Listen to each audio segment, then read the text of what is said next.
Bonjour à toutes et à tous, bienvenue sur la chaîne officielle du CIB TV à l'occasion de la 19e édition du Salon international du bâtiment sous le patronage de Sa Majesté le roi Mohammed VI, que Dieu l'assiste, en direct du parc d'exposition Mohammed VI d'El Jadida. Nous avons le plaisir de recevoir parmi nous Monsieur Driss Arab, PDG, fondateur de la société Jimat. Bonjour. Bonjour, c'est Tarek. Alors, on a de belles choses à partager ensemble sur cette émission, à savoir que cela ne fait à peine que 6 mois, je dis bien 6 mois que vous êtes au Maroc. Exact. Tout d'abord, c'est Tarek, je remercie la chaîne CIB TV qui nous a donné l'occasion de s'exprimer à ce salon. Et je remercie aussi l'équipe organisatrice de ce salon qui a fait un travail remarquable. Et c'est une fierté pour le secteur. Et donc, ça fait que 6 mois que je suis au Maroc, installé au Maroc. Ça fait 2 ans et la société n'a que 6 mois, mais derrière une expérience de 17 ans en France. Eh bien, 17 ans d'expertise aujourd'hui qui vont apparaître ici au Maroc. Et vous avez choisi Marrakech. Et à Marrakech, justement, vous avez aussi mis en place votre premier atelier de fabrication. Exact. À Marrakech, donc on est à Sidi Ranem, sur un bâtiment de 1300 mètres carrés. On a 3 showrooms, un restaurant à l'étage pour les professionnels. Et derrière, il y a pratiquement 600 mètres carrés d'ateliers. Des ateliers pour faire tout ce qui est cuivre, tapisserie, menuiserie, ferronnier, avec des machines qu'on a rajoutées dernièrement.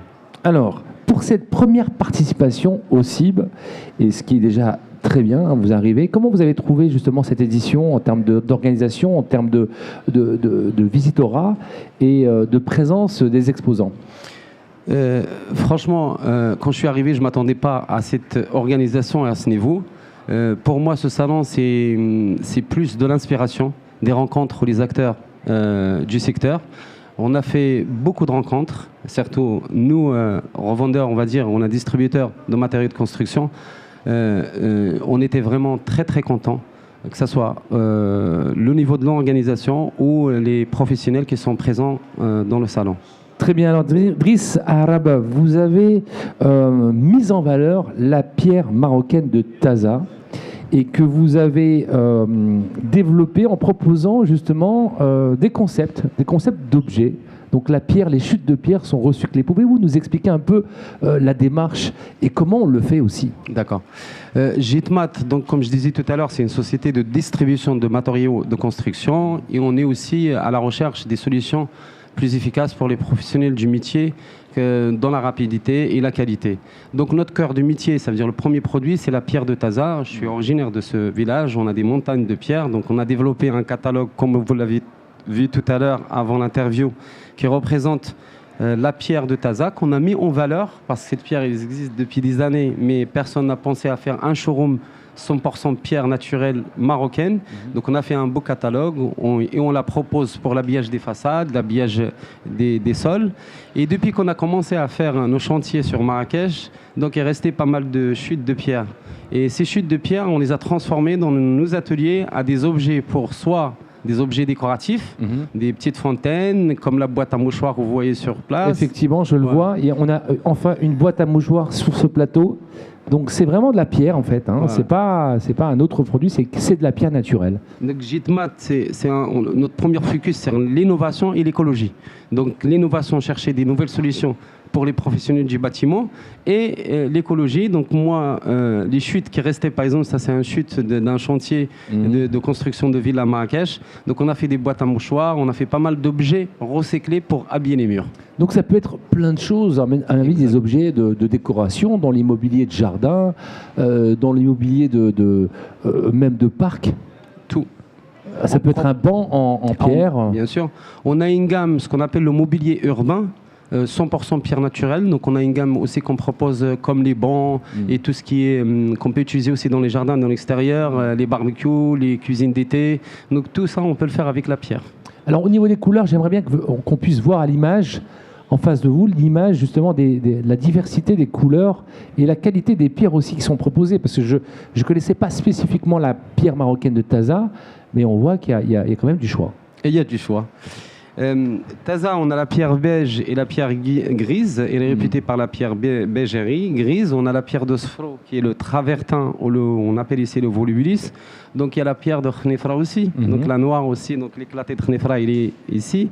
Donc on voit beaucoup de gens importent de l'extérieur de la pierre et du marbre, alors que le Maroc il est riche en pierre et en marbre. Alors justement, la transformation, et on revient, je pense qu'il y a une tendance, je ne sais pas si vous pouvez me le confirmer, une tendance à revenir vers la pierre naturelle. Exact. Donc là, on le voit, nous on le remarque avec les architectes aussi, que les architectes jouent un rôle très important dans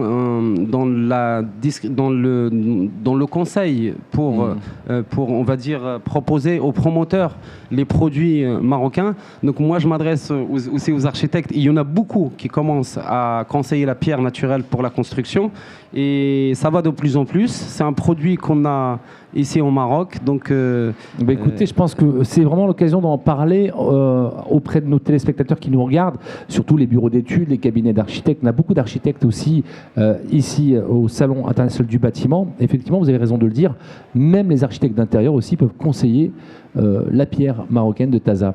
Exactement. Alors, vous avez mis l'accent sur un sujet, c'est le Made in Morocco, le label. Aujourd'hui, ce produit est du Made in Morocco.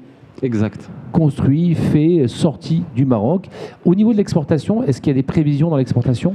Le dernier, exactement. L'échantillon, on l'a ramené au salon, il est un peu lourd pour le ramener ici. Donc on est en train de développer plusieurs produits destinés à l'exportation, que ce soit dans l'habillage du mur, c'est l'équivalent à la pierre paremante qu'on trouve un peu dans les magasins à Paris ou dans les magasins de bricolage. Donc on a déjà 3-4 échantillons qui vont commencer à être destinés à l'exportation. Et on est aussi sur une ouverture au Sénégal, à Dakar. Donc le dernier rendez-vous se fera le 2 décembre. Il y aura Jetmet Sénégal qui va représenter nos produits et le produit de plusieurs industriels marocains qu'on a rencontrés ici justement au salon. Et par la suite, que ce soit les usines de colle ou du plâtre, le GOBS ou le lit sanitaire, le sanitaire ou la robinetterie. Donc on a beaucoup d'usines usines marocaines ici au Maroc. Nous, notre but déjà, c'est de promouvoir toujours le produit national et de l'aider à l'exportation. Écoutez, merci beaucoup. C'était Driss Arab, fondateur de la société Jetmat, basée à Marrakech, et qui propose la pierre marocaine de Taza et transformée en objet. Donc vraiment, c'est du développement durable, j'ai envie de dire, et du Made in Morocco, il faut le souligner. Merci de nous avoir suivis sur cette émission. Retrouvez-nous sur la chaîne YouTube officielle CIB TV et sur les réseaux sociaux du CIB. Merci. Merci, Starer.